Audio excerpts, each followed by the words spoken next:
Trump, cuando dice, yo me voy a hacer cargo del país, nombro una comisión y yo quiero el petróleo, y anuncia la apertura, bueno, ya los mercados empezaron a reaccionar. Hay respuestas a las compañías petroleras que en la bolsa americana subieron. Entonces, Trump está diciendo, no me gusta el tono, se lo dice a él, si no me gusta el tono ese.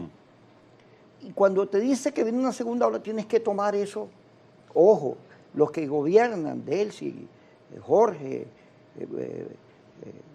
Diosdado, todos los que están en el círculo, el primer anillo del poder, tienen que entender que ciertamente hay una agresión, pero Trump es un político y está actuando según sus intereses y no para nosotros. No nos está hablando de nosotros, no. Le está hablando a su mercado, a los americanos. Okay. ¿Ves? A él, nosotros somos como una audiencia de segundo orden. Su principal público son los americanos. Y entonces, cuando él dice que puede venir una segunda ola, si no se comportan como él quiere, puede venir una segunda ola, eso hay que atenderlo, porque ya te demostró que no es un hablador de pistolada, sino que las cosas las hace, y que es un político y tienes que hablarle en términos políticos para detener la agresión. Bueno, dijiste algo que es muy importante. Yo acabo de ver una entrevista de televisión de una economista brillante que fue asesor de Reagan, estuvo detrás del milagro económico de Reagan y ahora es asesor de Trump y cree que Trump va a tener éxito económico gigantesco como tuvo Reagan. Y él dice una frase que me gusta mucho, dice, a Trump hay que tomarlo en serio, aunque no hay que tomarlo literalmente, porque es el hiperbólico, hace exageraciones, pero es serio en los objetivos. Por eso cuando Trump dice que hay la posibilidad de una segunda ola, que a lo mejor no será igual, etcétera, pero digamos unas operaciones puntuales sobre algunas personas en Venezuela, eso hay que tomarlo en serio, porque ese es un riesgo. Y ese riesgo no se enfrenta con una respuesta altisonante, aquí estamos dispuestos, no. Eso se enfrenta con política, con mano izquierda, con muñeca política, con mensajes apropiados, con unidad nacional no patriotera antinorteamericana, sino unidad nacional en procura del entendimiento. Y yo creo que Venezuela tiene una gran posibilidad porque es el fin de un ciclo. Lo que terminó, Kiko, tú y yo, tú recuerdas siempre que estábamos el 11 de abril en las calles de Caracas protestando allá cerca de Miraflores. Lo que terminó ahorita fue lo que se asomó que iba a terminar otras veces y no terminó. Lo que terminó fue, en cierta forma, la etapa Chávez-Castro. Toda esa influencia cubana, de Hezbollah, de Irán, donde nos metió Chávez en mala hora. Porque en mala hora entramos, nosotros no tenemos nada que ver con eso. Mira, yo veía en estos días a Maduro, en estas últimas semanas, pronunciarse sobre el problema. Los chinos están haciendo una operación sobre Taiwán, un ejercicio, salí a apoyar.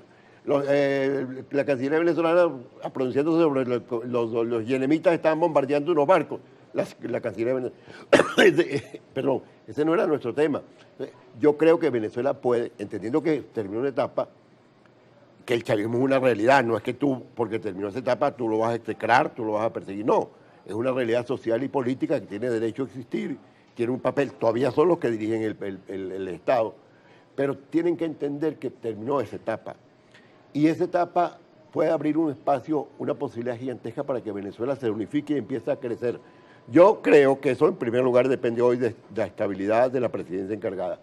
Y para eso yo me atrevo a dártele sugerencias respetuosamente, que son cosas que la presidenta encargada puede hacer relativamente bien. Uno, un acto humano y político con respecto a los presos políticos. Una amnistía general que alcance a los dos lados, que sería una cosa que, digamos, daría sería un gesto humano y político que daría una voluntad de entendimiento muy grande. Dos, normalizar las relaciones con los Estados Unidos. Fíjate, Kiko, abrir la embajada venezolana en Washington y regresar a la embajada americana aquí, eso nos ancla a los dos países. Eso abre miles de puertas. Y en adelante empieza un proceso de entendimiento formidable, porque fue un gran error la ruptura de las relaciones. Y eso es perfectamente posible y es un acto de buena fe. Es un acto que indica que vamos a una normalización irreversible, definitiva, de la relación con los Estados Unidos y que dejamos atrás ese discurso absolutamente obsoleto y equivocado de que Venezuela forma parte de la hermana menor de la revolución iraní, etcétera, etcétera. Y un tercer punto es que la presidenta convoque al país para discutir una fecha de consulta a la gente para alguna fórmula política. No hay que decir la elección presidencial, la reforma constitucional, el recorte del periodo. No, convoca a la soberanía popular con alguna de las muchas opciones que hay en la Constitución para que la soberanía popular se exprese. ¿Por qué? Porque tú no puedes decir que esta transición de Delcy Rodríguez va a durar 3 meses o va a durar 6 meses. No sabemos cuánto va a durar, porque el país tiene que estabilizarse. Ahora, tú convocas al país para consultarle, para poner una fecha prudencial. Cuando yo digo prudencial, digo, no tiene que decir en 30 días, porque la Constitución dice 30 días en una elección, pero eso es imposible. Entonces, no le pidamos a la presidenta una fecha específica. Digámosle que llame al país, consulte, así como Jorge Rodríguez, que convocó el Consejo de Paz, que fuimos muchos, para fijar una fecha. Dice, esto, sea como sea, va a desembocar en una consulta a la soberanía popular para que la soberanía popular se exprese. ¿En qué se va a expresar? Vamos a ver en qué se expresa. ¿En un recorte del periodo? ¿En una enmienda constitucional? ¿En una creación del Congreso bicameral? ¿En una vuelta a la República Federal con la potencia de los estados, con las gobernaciones poderosas? Lo que sea, pero que ella diga, transmita que el gobierno interino va a consultar a la voluntad popular. Y ahí yo quiero recomendarle a la gente, mira, a mí, yo hice mucho. A mí se me secó la lengua, me salieron callos por tratar de darle consejos al presidente Maduro. Aquí en tu programa y en todos los programas yo le hablaba al presidente Maduro, entiéndase con el presidente Trump. Propóngale un pacto anti-tiempo.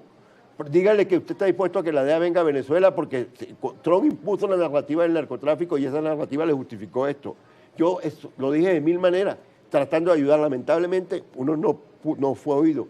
Uno ahorita está tratando de ser oído.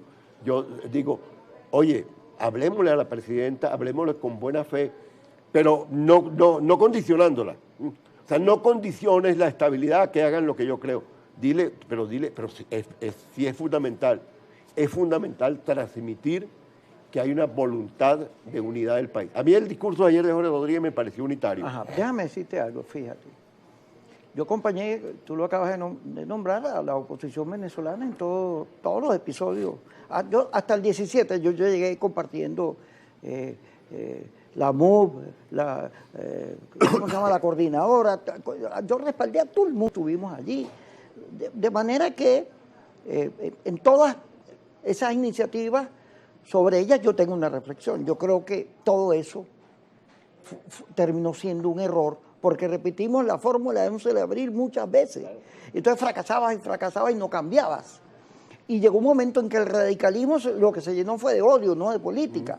Entonces, sobre eso hay que hacer una reflexión, porque ciertamente entre Chávez y Maduro, viendo que la oposición se les radicalizaba, jugaron a la polarización y a la confrontación, porque eso los beneficiaba. Eran los ricos contra los pobres. La lucha de clases. Está bien, hay más pobres. Pero llega un momento en que aun cuando tú tienes más fuerza, el otro salió a buscar apoyos afuera. Como yo no soy tan fuerte como el gobierno, no tengo ejército de nada, fui a buscar a los americanos. Y ese proceso se produjo delante de los ojos, todos lo vimos como se produjo. Pero en vez de jugar a evitar que eso pasara, abriendo la democracia, profundizando la crisis de democracia, que la hay, buscando soluciones en los poderes y en la conversación, en el diálogo, comenzamos a cerrarnos y a entrar en un proceso cada vez de mayor agresión interna, de irrespeto, de desconocimiento. Las elecciones que se fueron dando, la oposición nunca dijo, yo las reconozco, y el gobierno nunca reconoció a la oposición. Pero además, era verdad que los Estados Unidos estaban conspirando contra Maduro, eso no era mentira. El embajador Story, cuando estuvo aquí, lo que hacía era dirigir la política de la oposición, de unos factores. Sí era verdad eso, de manera que ocurrieron cosas donde buscar los culpables es muy difícil porque los dos tienen culpa. Eso lo vimos todos y nadie salió a alertar que eso era inconveniente, sino seguimos una ruta de conflicto que nos llevó a esto. De manera que eso no se puede obviar. Y lo primero que hay que recomendarle a la presidenta Delcy es no vuelvas a hacer lo que ya se hizo, haz cosas nuevas. Confía en la gente, confía en el país. Claro. Trata de que el país recupere la soberanía en cuanto consiga soluciones. Y de eso vamos a hablar cuando regresemos, porque no está Yesenia, están los camarógrafos y ellos saben cómo mandarme para el corte cuando yo